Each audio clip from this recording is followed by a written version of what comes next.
Welcome to the Everyone's a Critic movie review podcast Patreon bonus episode. I'm your co-host Bob Zerl. With me, as always, is professional film critic Sean Patrick. And joining us this week is his sister, Amy. That's me. This is a Patreon episode, so you all know all the spots. So thank you for being a Patreon supporter. If you're not a Patreon supporter and this came out a month later, you can always check us out at patreon.com/criticspod. It's the best way to help support the podcast. Anyway, Sean, why don't you talk about the origin of how this podcast came to be? Right. So back in November, I had reposted my original hate-filled review of I Spit on Your Grave because I really didn't care for it when I saw it.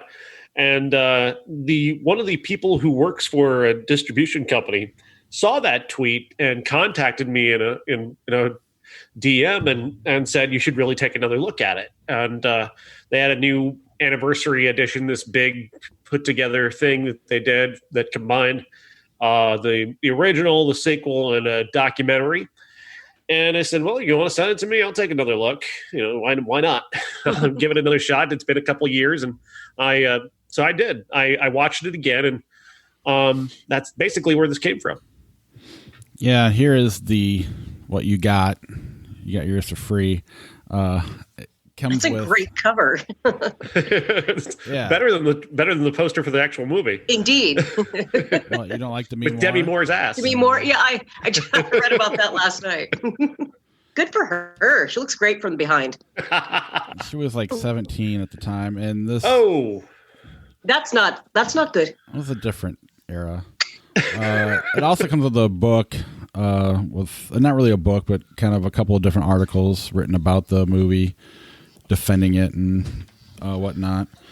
But where do you want to start? Do we just start with the first movie? Yeah, I guess we can start with the first movie. 1978, Meir Zarchi, directed and starring Camille Keaton. The story is of a woman named Jennifer Hills who is moved out to a cabin in the woods to write a novel. She encounters a group of men at a gas station who then see her out and about in a boat, and they set about destroying her physically and emotionally for several minutes. And it's awful. It's hard to watch. And then she takes revenge by coming back and killing them. And it really, the killing from there is very brutal, misogynistic, and harsh. And I guess it all depends on your perspective, how you feel about it. I think this movie, I watched this movie originally, I don't know, it would have been the late 90s maybe. And it was mostly because of Roger Ebert's review. Roger Ebert wrote a very famous review of this film, calling it vile and sadistic and a bag of garbage and all that. And I was like, this can't be that bad. I mean, nothing could be as bad as what he's saying here. So I had to watch it. And so I went out and I bought a copy of the DVD because at the time you couldn't, get a streaming service and you couldn't find it in video stores. So I had to buy it from a secondhand store. And I bought it, watched it. I hated it. I thought it was disgusting. And I wrote about it years later, still feeling that way. Today, I'm not sure that I hate it as much as I did then. I'm not sure how I feel about it. Things have changed so much since 1978 that there's a perspective on this movie that I feel like I lack because I don't feel like I can speak to what this movie means properly. I know it definitely makes me kind of sick to my stomach, and it certainly makes me uncomfortable, and very well it should. Those are feelings that you should have watching this. The question comes in exactly what Meir Zarchi's intentions are. And I think his intentions, for the most part, are good. Once you know his backstory, because he claims that this is based off of something he actually witnessed. He claims that he and a friend were out driving around with sometimes he tells the story and his kids are there. Sometimes he tells the story and they're not there. But they see this woman wander out of the woods, nude, beaten. She tells them that she tells them that she was raped. They take her to the police. And from there, Meir Zarchi kind of wonders what's going to happen. And at that time, obviously the justice system, and really even today, the justice system isn't great when it comes to rape cases. And so he kind of thought about it and thought about making a movie where the woman actually got to take some real revenge by killing the people who did this to her. And that's there's a certain validity to that idea. I guess the bigger problem is that he's just not a very good filmmaker. Right. And I think that the real issue that drags this down is that fact. I think he can make the point that he's making, but he's not very good at making it because it is so low budget, low rent, not particularly well acted.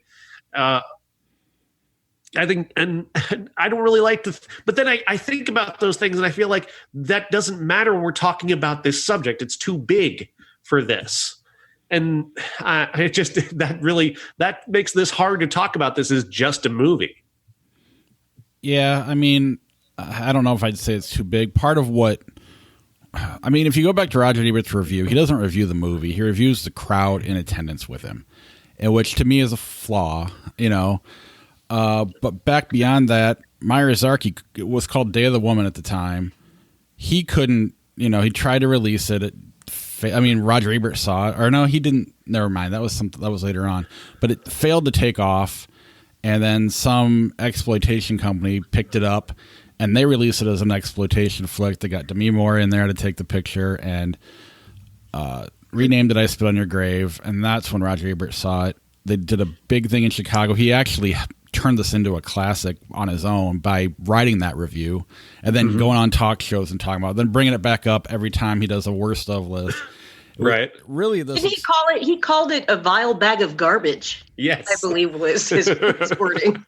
But when you think about, this is not an exploitation movie because it's not fun. That rape scene is not a fun thing, but you bring that audience in here who's into the fun exploitation type movies, and they're not reacting the way they should. And by the end, they usually can win you over. It reminds me of my experience seeing Saw in the theater, where I was just in a really talkative theater and they would not shut up.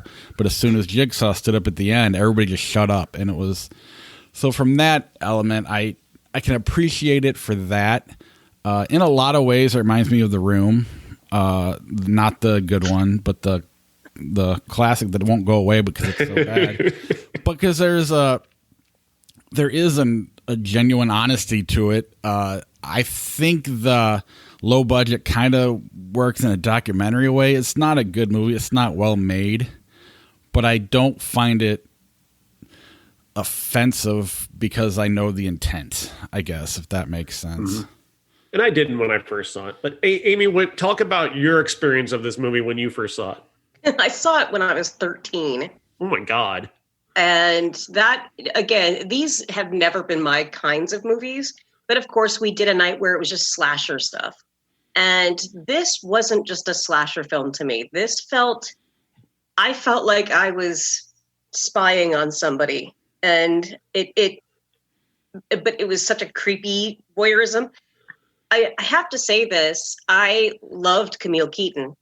I thought she was great. I really did. And there was a kind of a subtle anger to a real anger. And I related to that. I didn't relate to, hopping in a boat and getting ready to take somebody's head off or take them into the bathtub with me. I wasn't, I'm not ready for that kind of a thing. But I just remember, I remember shaking, especially when they're chasing after her. I just thought, I've been in similar situations, not nearly as bad as that, but with creepy guys, and you feel like your heart's going to explode. And I felt like I was holding my breath the entire time in this movie.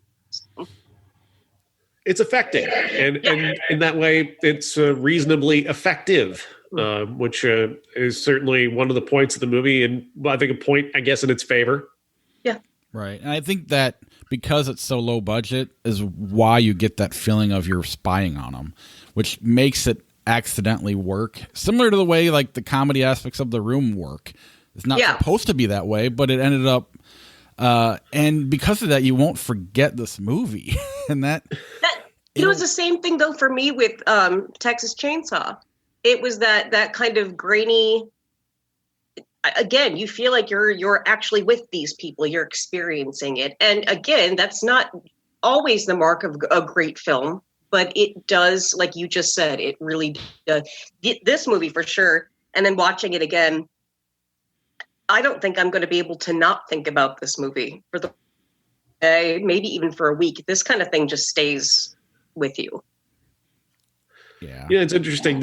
When you talked about Ebert's review before, Bob, and him reviewing the audience, I do wonder if the medium of this affects how people saw it that night. You don't go to the movies to experience this movie. You're not going to a movie theater for this experience, and that's what makes it weird. The intention weird, like putting out a movie like this in theaters. And then what is the purpose of seeing this movie? Why do people want to see this? Why does an audience go to the movies? You go to the movies to have fun. You're going out to a movie on a Saturday night to hoot and holler and cheer. And this is not to excuse the audience reaction, because I think it is kind of gross that the audience did react that way.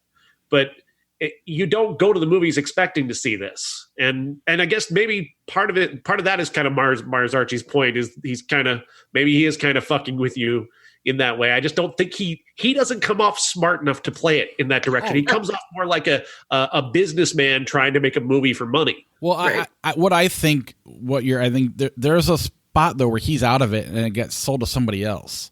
They released it as an exploitation film, and that's when Ebert saw it. At that point, Meir Zarchi's not even involved. True, he got no money. So that's where it gets weird, because this is not, again, it's not an exploitation film in the sense that it's over the top and fun. This is very real looking. I mean, the acting kind of sucks at times, especially, later on, but it just looks so real. And just that, but you're right. You bring a business in here, you give it a sexier name, and you throw it out there in theaters with, that midnight screening type thing, and it's not that movie, and it's not. And I mean, it worked. Unfortunately, it worked in a weird way because Ebert hated it, and Ebert really brought it to the mainstream.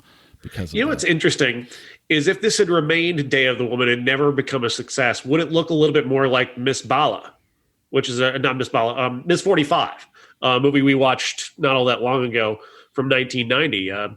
Miss 45 is about a woman who is raped twice, I think, and then begins to take revenge, but also kind of just becomes an avenging angel for a number of different people. She murders her rapist. She murders multiple different men. She murders an entire party filled with people, and she never says a word in the entire movie.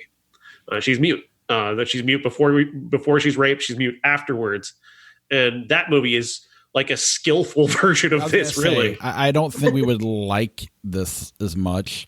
I don't think we'd ever hear of it, if I'm being totally honest, because Meir Zarchi is never going to go on to end up making, as this cult director. He's not going to make Bad Lieutenant. He's right. gonna. He essentially disappeared and I guess popped up in like after school movie. I don't know. I read something in one of the books where he, like some training video or some educational video that they would show at school. I mean, that's the kind of career he went on to have.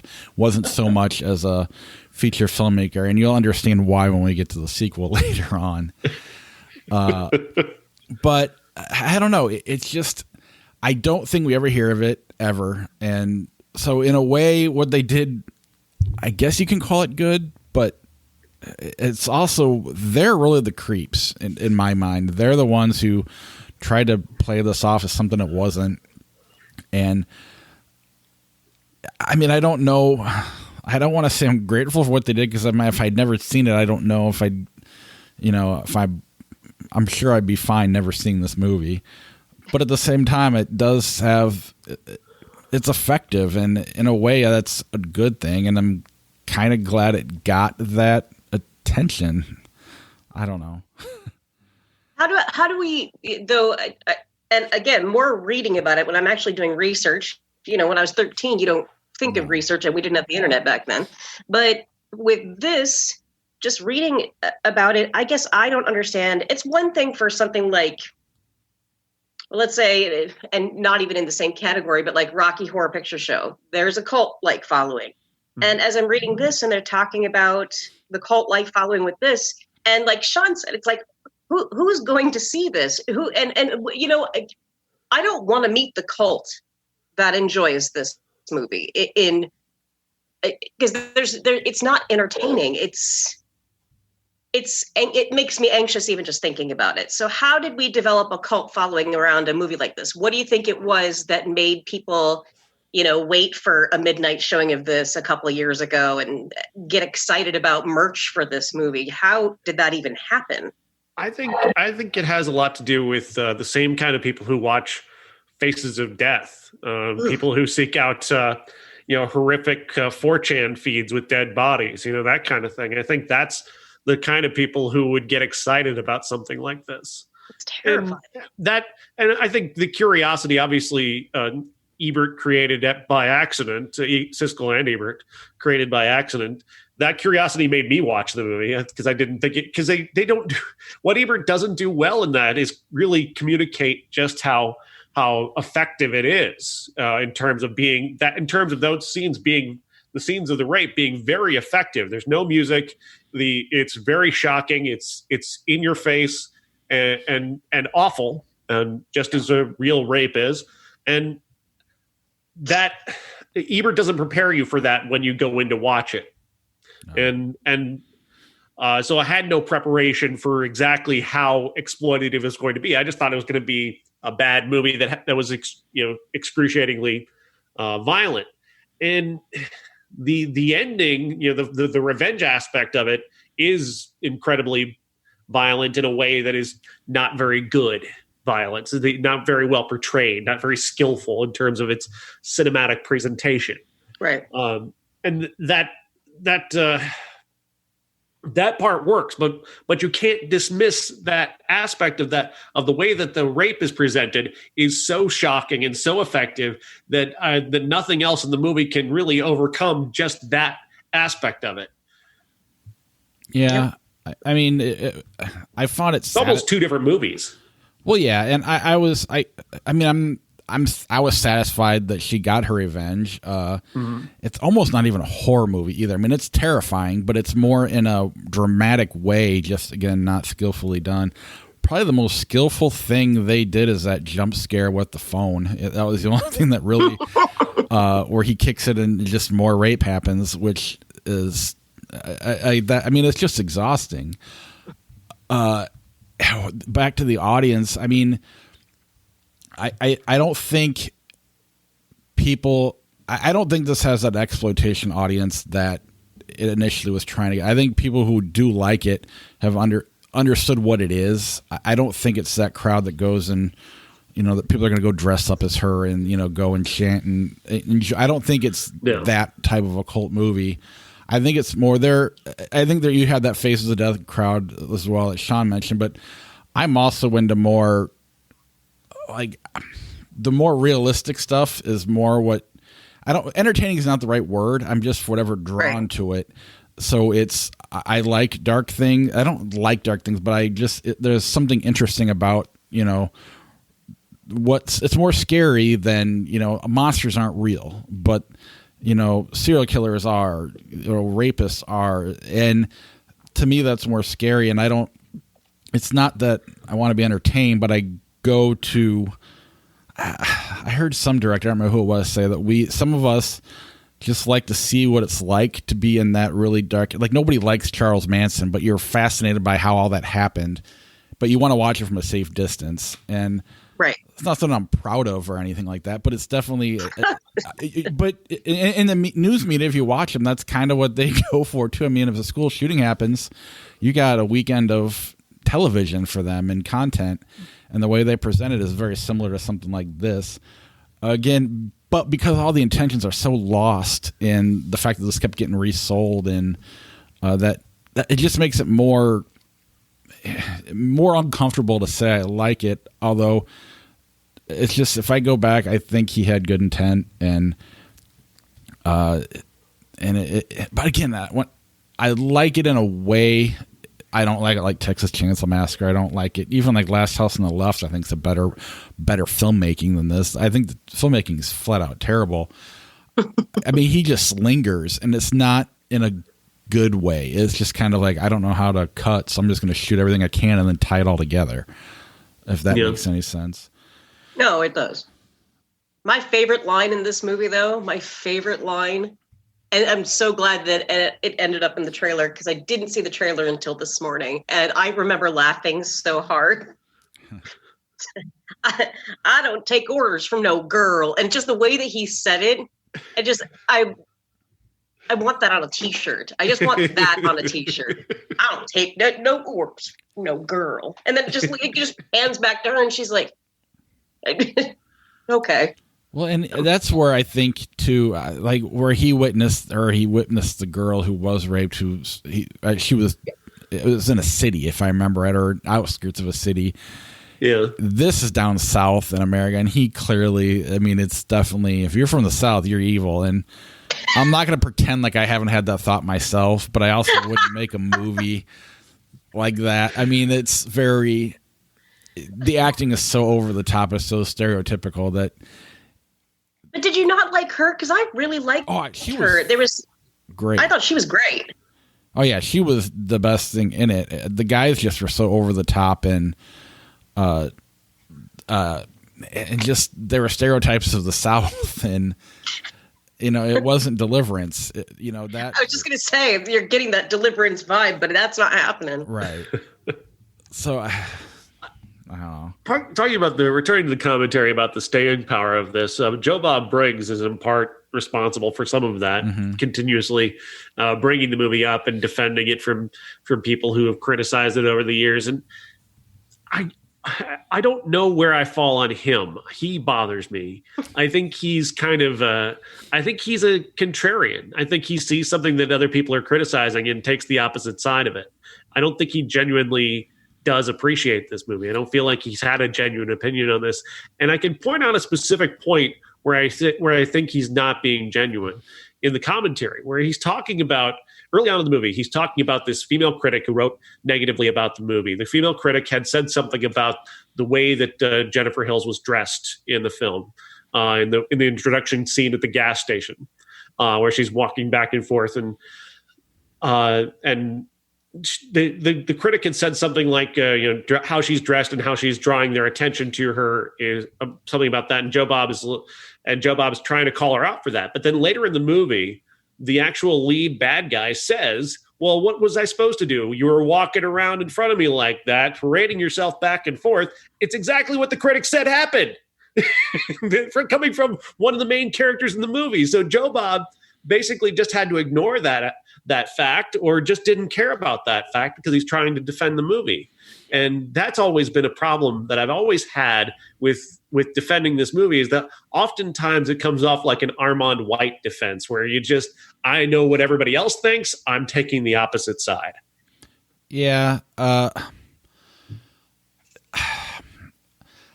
me, that's more of Meir Zarchi being a terrible filmmaker and being a guy. That's something a guy would say mainly. And her I didn't read her. I don't remember. I watched the commentary a long time ago I remember buying the movie similar to you. Still have it. And they had Meir Zarchi's commentary and then Joe Bob Briggs. And I watched both because trying to like this movie, because I was trying to like, old school horror movies and I thought he did a good job. I like I said, I haven't read what that critic wrote. I don't think anybody should ever say he doesn't name the critic, but Joe Bob's the one who brings it up and points out how she's wrong for pointing that out. And well, no, she's not wrong for pointing that out because the main character pointed it out. Well, but the main character is wrong. I mean, he's a bad guy. So absolutely is. But for Joe Bob to say that the critic was wrong for mentioning it, and then the movie itself is making that the reason why he did it. I mean, he's calling her out and basically ignoring a plot point in the entire movie. I understand, but the critics say she deserved it because she was dressed a certain way. No, I mean, is that I think she was calling out the movie for sexualizing her in that moment. Oh, that's different. And I think, again, I don't think he's wrong. I calling her out, he might be, but in general, I do think that. You think he's being honest about this movie? Yeah. I mean, he can also be a contrarian, but I do think what he's saying is there. But then you also have to come from his perspective, though, is weird because he is a guy who has called attention for years to exploitation movies, and he's not defended them but presented them in a comedic fashion as entertainment. I agree. And you can't present this movie in a comedic fashion as entertainment. But I don't believe he does. I haven't noticed. That was one thing I thought was having seen. Like in my experience with Joe Bob Briggs is like that. Was it TNT or TBS? That just for however many years, the 4 years. Showtime. He did the boob count he was the originator of the boob count. Not even aware of that, so I didn't know any of that stuff. Just like a 2 or 3 year period where he was doing like dumb movies on TNT.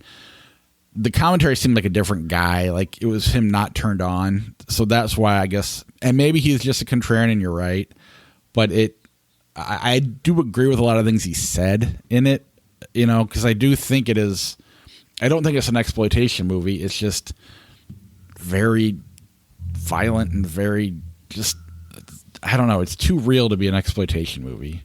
Yeah. And to present it as such is just kind of, ugh. But I don't think that was him as much as that was the company that bought it initially and changed the name. He's just the wrong guy to be defending it. Considering his reputation, he is the wrong guy to try and defend it. Amy, you remember his Showtime show? When he was on, he used to host Saturday nights on Showtime, and one of the things he would open the movie with telling you that there are at least 34 boobs in this movie. A true American patriot, Joe Bob Briggs. He did the work, so you didn't have to. Was this after his bolo tie thing, or what? Did he still do that at that point? I think he still does that. Such a gimmicky piece of crap, but that's just me. What does he do now? I mean, I see him pop up on podcasts on occasion, but other than that, I don't. Like, I don't know what he does now. And I'll forget to look by the time we're done, so it doesn't really matter. You know what? You guys talk. I'll look it up. I haven't heard from Joe Bob Briggs in a while since that TBS thing that he did was, I don't know, canceled or whatever. He ended it. He pops up on Chris Jericho's He's 7 podcast. years old now. Really? Yeah. And he's not doing a whole hell of a lot. And he pops up on Chris Jericho's podcast, which is another guy who's been kind of disappointing over the last year. Oh, no. Oh, you haven't been paying attention? No. Super Spreader concert. Jericho. Yeah, I was wondering about Joe Bob. I thought you meant Joe Bob. No, he's popped up on Jericho's podcast. Okay. One of the DVDs in here before we get to the sequel is a boring ass documentary about the cast. So dull. So incredibly dull. They can't even get Demi Moore to be in it. And they tried. And she still never confirmed it. She's never confirmed it publicly. Just everybody. I'm pretty sure it probably is her, though. There's good evidence. But yeah, the documentary isn't even worth talking about. It's incredibly dull. And the only thing really notable is Meir Zarchi's house. I didn't expect him to be that weirdly gaudy. It looks like your grandmother's house, but like your rich grandmother. Well, I was just shocked at how rich he was. Right, that too, yeah. But I mean, he must have done something else and I just made a movie on the side. I really don't know.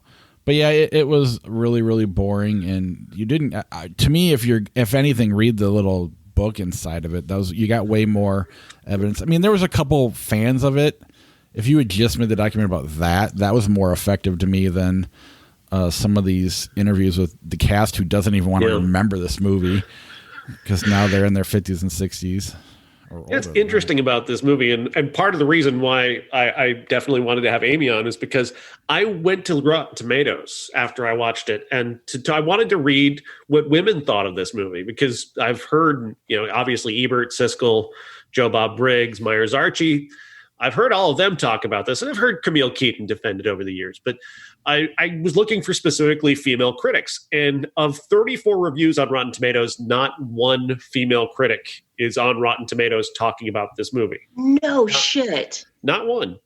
I had to dig to actually find a couple of actual reviews of this movie from websites, and the ones I found were defending the movie. One of them was talking about how Jennifer Hills is the original final girl, like not the original, but one of the greatest, the Hall of Fame final girls in horror movie history.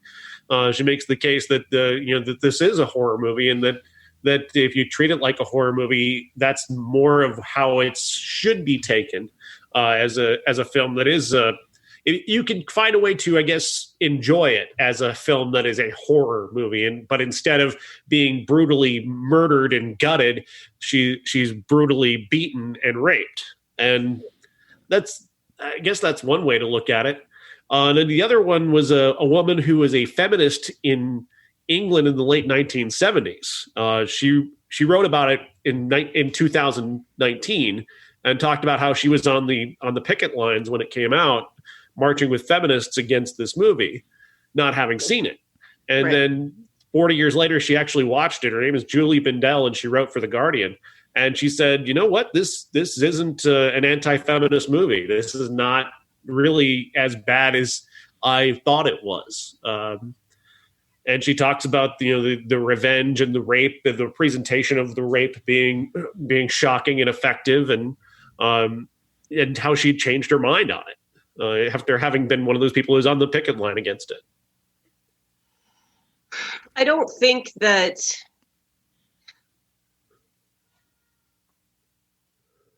I'm also a feminist, but I don't think that she's wrong. I mean, I probably would have been like 10 years ago. I would have been that person like, nope, we're fighting this. Yeah, we'd picket this. But I mean, you have to watch it. You have to watch it before you can have an opinion of it. And as much as like I said, the movie gave me anxiety, just pure anxiety through the whole thing. But ultimately, these guys were horrible, and she got her revenge.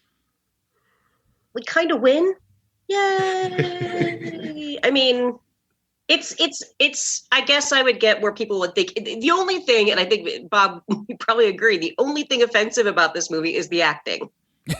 Honestly, at this point, to be truthful. Yeah. And in the book, and even on the documentary, they do bring, women. They had a couple of rape survivors in the documentary, who would defend this movie, and they go back to this movie to help them deal with what they've gone through. But you could probably pull 100 of them, and you might get 50-50 that are one way and 50-50 the other way. I mean, who knows? It's so hard to really say, especially when being a guy, like I'm not gonna be like, this is a feminist movie. That was Joe Bob Briggs who definitely said this is a feminist movie, and it's not my place to say that. And quite frankly, Meir Zarchi isn't. It's not his place either. I do think he's trying, but when part of your movie is she dressed that way, she deserved it. That's why they did it. And I guess guys think that too, but still. Yeah, but this isn't The Accused. This isn't like, well, she was asking for it. The Accused, a completely different type of rape film, completely.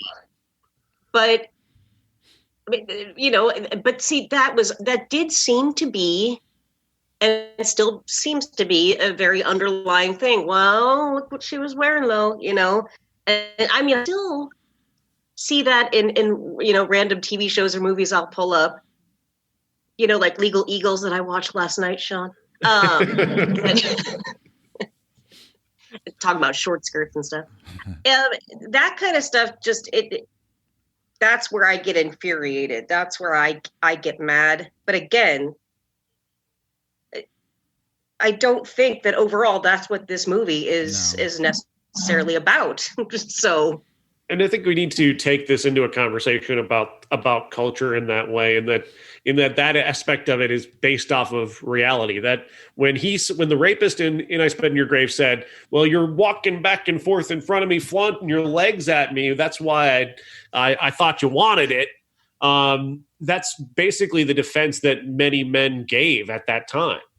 And one of the most insidious aspects of our culture that continues today in a almost unconscious fashion is this continuous effort to put rape on the defense of rape on women. Women need to be more careful. Women need to not go out at night alone. Women need to, be more careful when they go to a bar. And that's been taught to everybody for decades. And that is such bullshit. That is such absolute crap. No, Yes, no, don't rape. That's the message. Don't rape. I don't care what she's doing. Don't rape.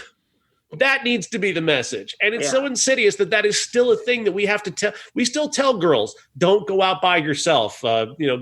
Be more careful. It's not on you. It's on them. Right. And if we don't start putting it on them more, then we're never going to get around this. And that's never going to end. Right. I agree. I was in college, they took our dorm and we had to all go to some sort of sexual harassment type of seminar. And they took the guys in one room and the girls in the other. And, we were all old enough to go to the bars and stuff. And they were asking guys what they thought. And if the girls dressed a certain way, they just assumed they were wanting to go home that night. And then they brought everybody together and they, everybody had to re-answer the questions. And a lot of the guys were like, oh, you just wanted to look nice for yourself that night. That doesn't make sense to me.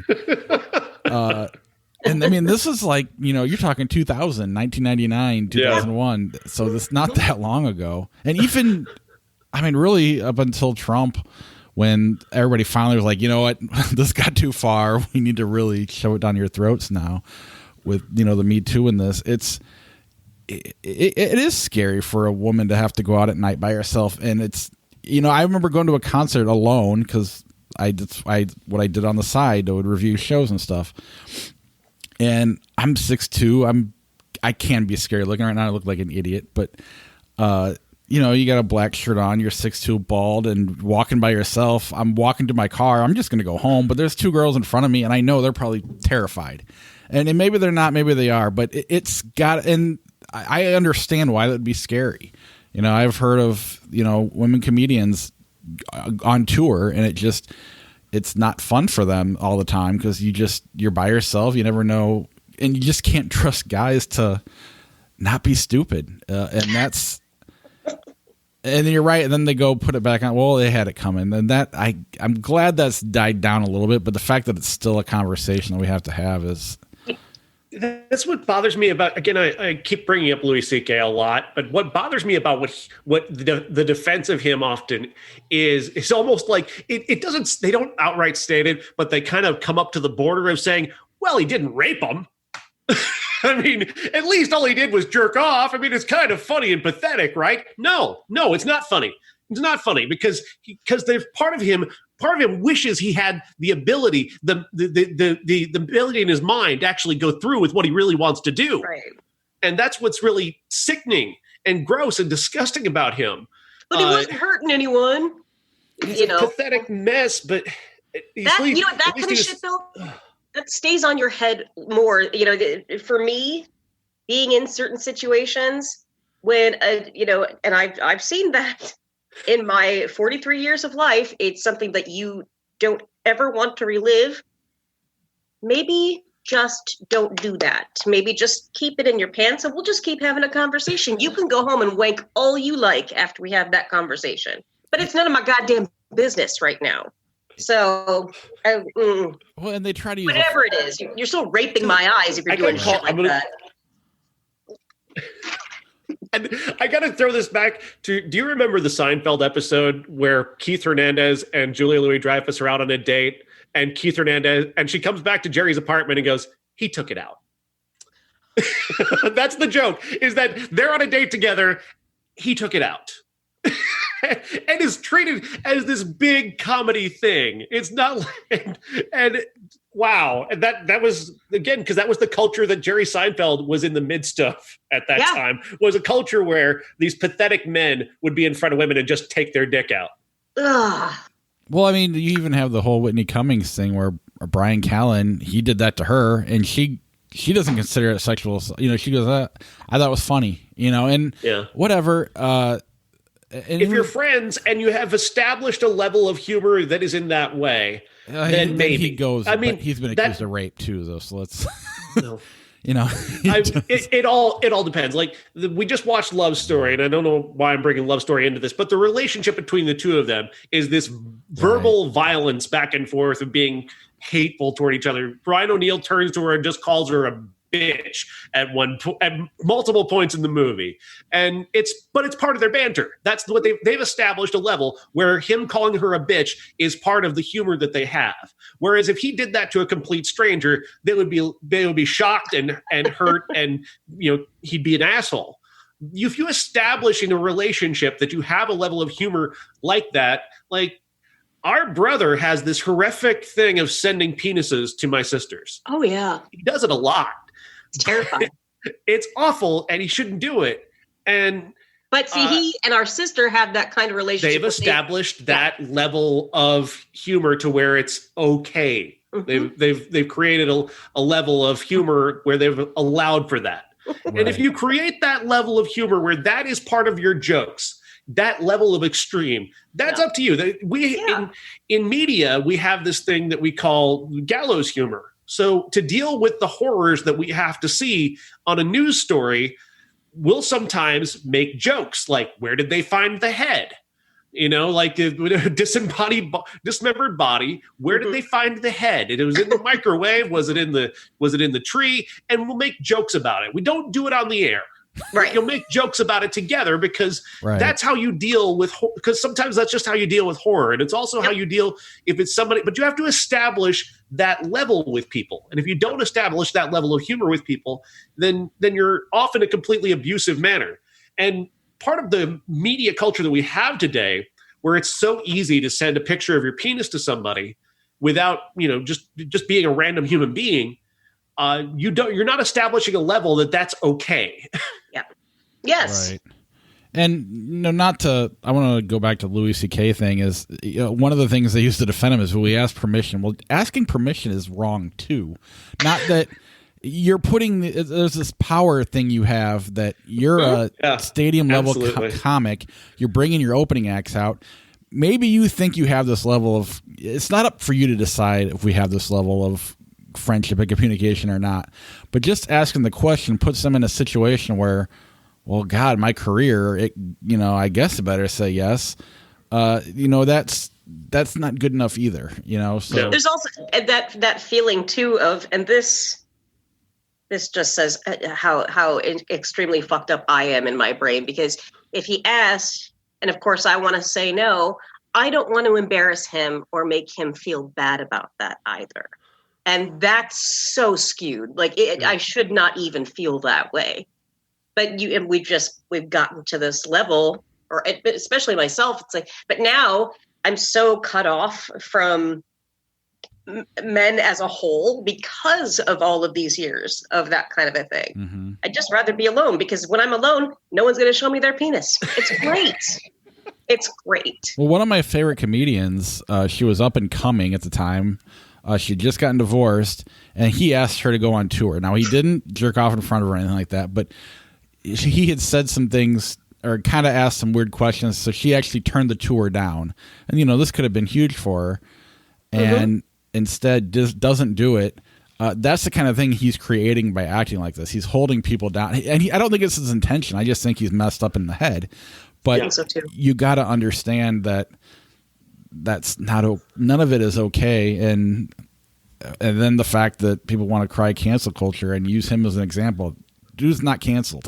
He's out there touring. Sure, it's not stadiums anymore and it's just clubs, whatever. He's got a career. He's not canceled. He's still making money. He'll be fine. Brian Callen's not canceled. He's making like $50,000 on Patreon every week, and he's actually been accused of rape. So anyway, It's so gross, and that cancel culture thing too. People think that people would have if cancel culture had been a terminology at the time of I Spit on Your Grave, they absolutely would have thrown that out. Oh, you're trying to cancel the movie. You're trying to cancel it. It's cancel culture, and then you get and that's the hard part that Meir Zarchi has here, and with his good intentions, is that he's also he's created a film that invites those people who want to defend this movie in the wrong way, who want to say that that this is about censorship, or if it's they enjoy the movie, they really want to see it, and they think Meir Zarchi is on their side in presenting this. And that's the risk that you take in any type of art form where you're trying to present something horrible, like the culture around horror movies where the villains become the cheered heroes. I want to see Jason destroy that girl with whatever he destroys her with. It's a risk you take in art that way when you're not careful with your intentions enough. Yeah. Right. And and because the documentary is so bad, I hate bringing it back up, but you've seen the Troll 2 documentary, and they bring the director out, and he doesn't understand how bad his movie is, and it's kind of sad. I really think Meir Zarchi doesn't understand how anything that works with it is accidental. It's not his filmmaking that made it happen. It's simply by the fact that they didn't have a lot of money. It looks like they're just watching people rape and kill. And because of the following it gets, he thinks he's something he's not, and then you get to Deja Vu, which I suppose we can go there. We were the week that we were going to do this initially. We had watched all 3 Godfather movies, so you're talking 9 hours of movies. I Spit on Your Grave, this documentary, and almost 3-hour sequel called Deja Vu. I mean, it's 245, 240. It is. It's super long. And did it need to be? God, no. One of the worst movies ever made. It's really terrible, and it really does actually hurt the original movie in that way, because it does what that movie does, but it does it in an even lazier and more exploitative fashion. It's beyond gross. Just to illustrate the level here, Amy, is part of the revenge portion of the movie. There's a scene where a woman takes a gun. The victim takes a gun. She is the daughter of Camille Keaton's character. And now what has happened to her mom has happened to her. And she's now taking her revenge. And part of her revenge is to take a gun, stick it right into a man's asshole, and pull the trigger. Which, and that's not even effective because of how bad everything around it is. I mean, exactly. Everything you liked about Camille Keaton in the first one is lost in this one, because she is horrible in this. Oh, she's terrible. Yeah. And that's part of why the idea here, and I'll go through the premise, because Amy hasn't seen this one, and I'm sure a lot of people haven't seen this one. But the idea here is that Camille Keaton, 40 years later, has written a book about her experience, and and that book is out there, and she's on a tour. And the relative, the female, the wife actually of the gas station attendant, has been nursing a grudge against her for years for killing her husband. And she hears Camille Keaton on the radio talking about Jennifer Hill's talking about the book and talking about her experience. And she just gets angry, and she recruits a couple of other people who are tangentially related to the dead characters, and has them come with her to kidnap Jennifer Hills, who happens to be with her daughter at that time. And they kidnap them both, and they take them back to the town where I Spit on Your Grave took place. And Camille Keaton ends up fucking decapitated, and her body left in front of the church with her head sitting on top of her body. So you can tell this is a really solidly intended movie. This is made by people who don't get it. Yeah. Right. Well, that's the thing. And, I mean, it really reveals the accidental nature of the first film. Yeah, and I'm watching your reaction, Amy. It's not, none of this is effective because it's so campy and bad that you're not like, oh my God. It's just like, Jesus Christ, is this over yet? And not to mention, it's 2 hours and 45 Not minutes. to mention there's 4 or 5 different endings that they could have cut it off at any point. Everybody is terrible in this movie, with the exception of maybe the female lead. I can't think of her name. It's hard to tell because she's just getting brutalized the entire time. And then, but I mean, Camille Keaton's bad. All the guys are worse in this than they were in the first one. By like 100 times. I mean, that's how much. Even worse. They play even bigger. Like, it's actors trying to recreate what they saw in the first one, And so they've taken the wrong lesson. Instead, like, the remake hired actors who were better than the original guys, whereas the sequel hired people who thought, I'm going to try and recreate those guys, but to a more expressive degree. So you've got actors trying to be bad actors in order to present what they saw in the original movie. And that artifice is even worse, because at least there's a kind of a nobility to the badness of the original, because they weren't actors. No. They didn't know how to act. These people apparently know how to act, but that are trying to mimic these bad actors. and that's where we get this larger outsized caricature. So overall, though, as far as, like, you know, we were talking about the look of the first film. We were talking about how you felt voyeuristic in a way, and how was the look of this? So it looked like a movie. Was that even a decent, well done part of the movie? No. I mean, they've got more of a budget. They've got better cameras. They've got more an actual cinematographer involved, it would seem, and it looks like a movie, which is actually, again, another strike against it, because the original movie, again, is effective for how low budget it is, and the lack of a score. Yeah, and Meir Zarchi, he directed it, and everything he hates about I Spit on Your Grave, he wanted it to be called Day of the Woman. He hated the name I Spit on Your Grave. He hates that it's a horror movie. He hates that it turned into an exploitation movie. He brought all that to the sequel. They say I spit on your grave in the movie. I think they even go to a grave once, and I don't think they quite spit on it, but I thought that would have been better. I thought they were going to. They definitely are more exploitation in this one. He's doing everything he didn't want, that he complains about what happened with the I Spit on Your Grave or Day of the Woman. He does in this movie because he thinks that will work better. And you're right, it hurts everything about the argument for the first one by watching the second one. And the ending then turns into Texas Chainsaw Massacre. They try and they take these two characters who were, I guess, the parents of one of the dead rapists from the first movie, and they have them they do this like wrestling heel turn at the end, and they attack her and throw her into a grave with her mother's body, and they try to cover it up and leave, and she does manage to escape them and kill them, but the presentation of these characters is very low rent, like I don't know, like just a low rent presentation of Texas Chainsaw Massacre types. Right. Well, and then let's not forget that she was conceived during one of these rapes. So that's right. One of the rapists is her dad. The wife, essentially. Come on. The wife is going after her. Yeah. I mean, they tried to. It was just shouldn't have happened. The gas station attendant, I think. Yeah. I just like what Sean. I keep going back to what Sean said. It looks like a movie. Like, you just want to leave it there. Well, it looks like one. Yeah, there's no qualities of it that are going to be memorable. It's just, yeah, it was a waste of time. It goes on forever.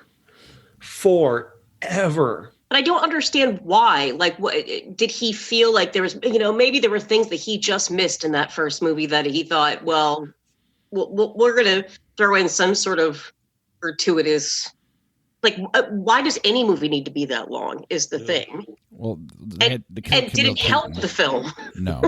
They had to kill Camille Keaton, so that away is like 35, 40 minutes.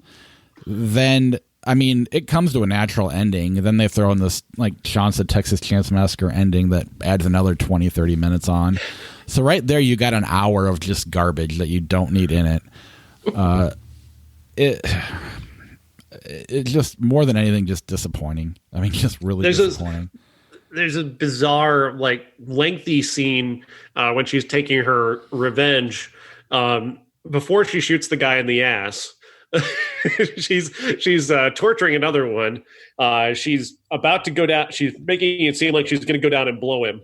And she kind of starts to do something to him, and she reaches down and she grabs something, and she's going to do something with it. Like, she had the gun, I think. She puts that down, and then she picks up a bottle, and all of this is just going on forever while she's essentially jerking him off. And finally, she does, I guess, pick up the bottle, and then she cuts off his penis with a broken bottle. And he's so into this that he thinks that when he starts bleeding, that he's coming.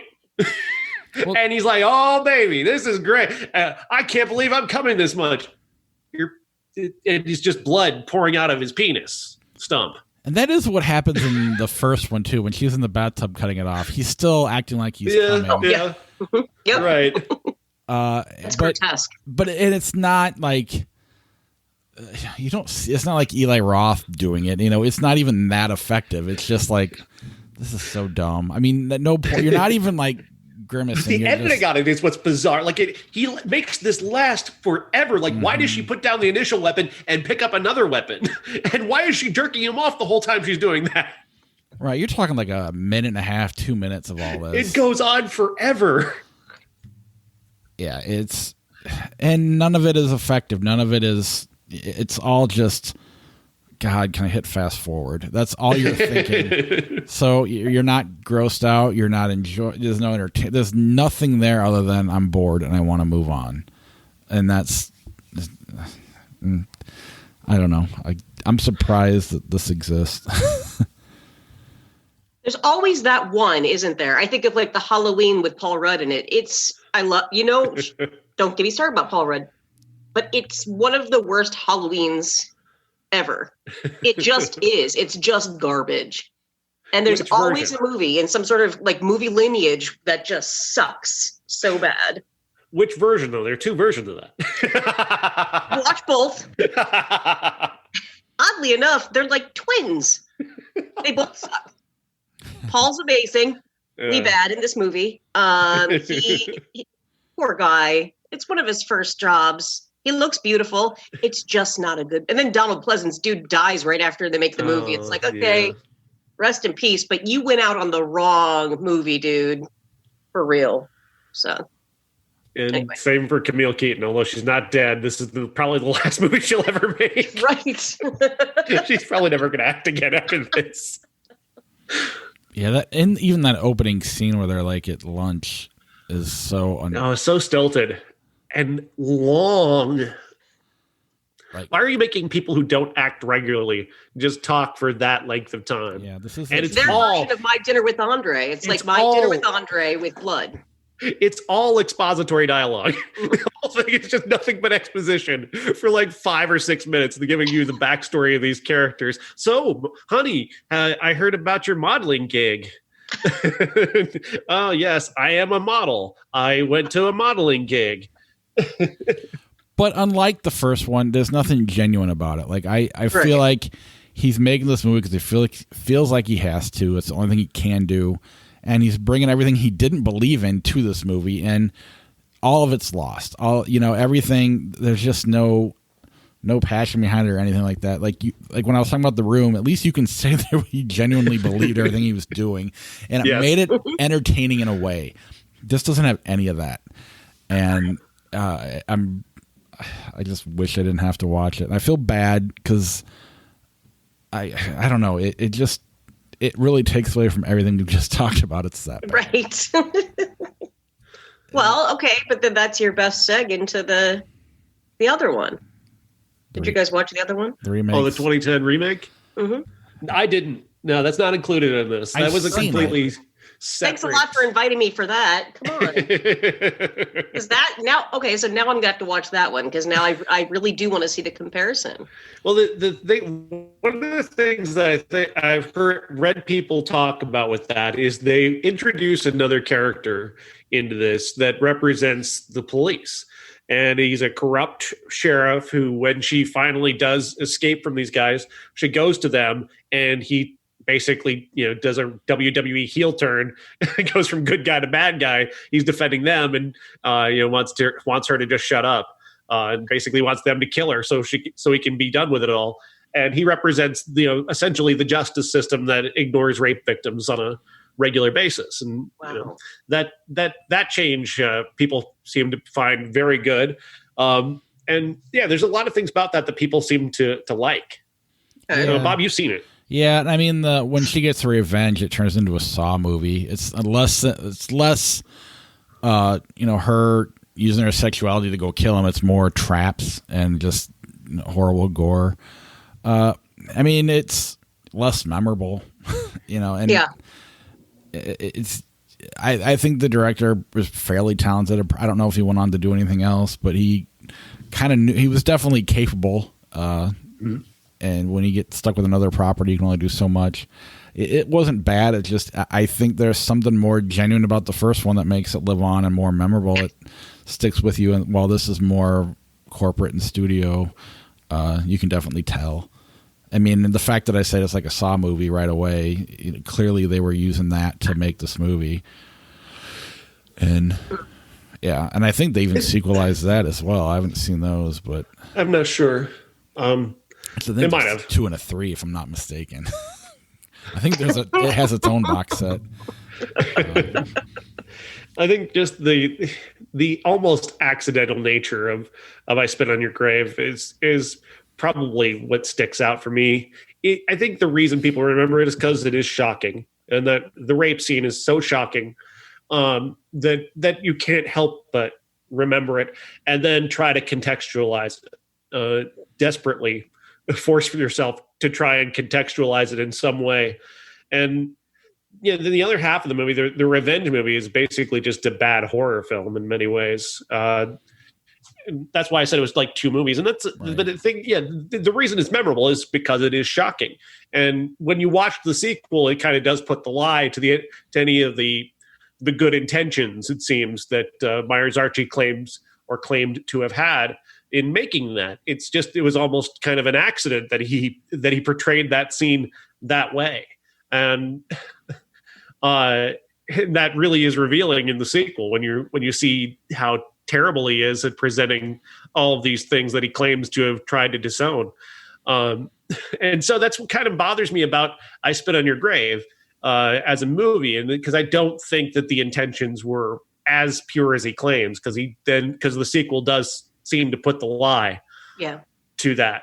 And the thing about it is, if you want to present this in a way that is much better, there are much better movies that deserve to be more remembered. This like Ms. 45 is a movie that people Abel Ferrara has been, granted he's not been great all the time, but this is a hell of a movie, and it's risky, it's bold, it's artful, and it has a lot more meaning to it. By having this mute character carrying this out really does give this a great deal of power. And then there's a new movie that just came out called Promising Young Woman, which saw the ad for that last night. An incredible movie about rape culture. It's about Carey Mulligan plays a character whose best friend was raped and then took her own life. This has destroyed her life in many ways, because that's how they were close, like sisters, like they're just the closest people. She decides then her way of getting back at the world is to go out and pretend to be drunk at bars and have these nice guys offer to take her home. Inevitably, these nice guys then try to take her back to their home, and then they try and make a move on her, at which point she sits up and goes, "What are you doing?" and reveals that she's not actually drunk, and that they cannot actually take advantage of her in that way. And that's her way of getting revenge, until she is confronted by the actual people who did this to her friend, and she sets about a form of revenge that is much more, not violent, but certainly memorable and shocking and brilliant, extraordinarily well portrayed. Yeah. Yeah, this definitely isn't the best version of this. I mean, we mentioned Ms. 45, The Accused is better. Texas Chainsaw Massacre, not really about rape, but better. Last House on the Left is even better. I'd still believe what he says, because, I mean, he's claiming it. Sean's absolutely right. The sequel does the opposite, but I think that's because of the reputation that was created on it based on the company that bought it originally and rechanged the name. And just watching it, you can feel the differences. So I'm still going to believe that it was a genuine and with genuine good intent. But overall, I mean, it's a conversation that needs to be had, and I'm glad at least it brings the conversation up. That's, if nothing else, that's a positive. Yep. But you have any last thoughts, Amy? I'll just echo Sean on this. Just don't rape. Don't rape. Thank you. It is a simple message. Thank really. you for not raping me. And also, Amy has that on her business card. Right, exactly. But also, I think this goes for men and women, don't be afraid to watch movies like this, because, you can't have an opinion until you see what it is. And you need to see some things that are out there, because rape is not artistic. But if it's done, if they show a film where it's a real gritty take, and it's, I hate to say well done, but some of these things need to be seen so we can understand our culture. And that's why it's important to sit through movies like this, I think. But that's just me. And also, I think this is a good sociopath test, if you will. Watch this, and if you find yourself enjoying it in that way, like you're turned on, seek help. Seek help. Go find a doctor and really get some help. You've got some emotional issues that you really, really need to work out. Yes, precisely. I'm not saying that as a joke. I mean that. No, I mean it. I just hope people would know enough to know that they're, there's certain people, you're probably right, but there's others that are probably happy about that feeling. People send dick pics to this day and age that to this day that I will never understand the mindset of somebody who has the notion in their head to send somebody a picture of their penis. Like, what is the end game that you have on this? She's going to look at that and then want to be your wife? What is your end game with this? Oh, well done. Good job. So apparently my point is that people do actually need to be told not to do these things. Mm-hmm. I know it's like the warning on the side of the hairdryer, don't drop it in don't drop it in water while it's plugged in. It's like, you shouldn't need to be told that, but still people needed to be told that because somebody died from it. Mm-hmm. Don't take it in the shower with you. Some people just need to be told these things. Don't send your dick to people, and don't rape. Yep. It's become so simple. I think people kind of take it for granted. Yep. I agree. But they still do it. So the title of this episode is "Don't Rape." Just don't rape.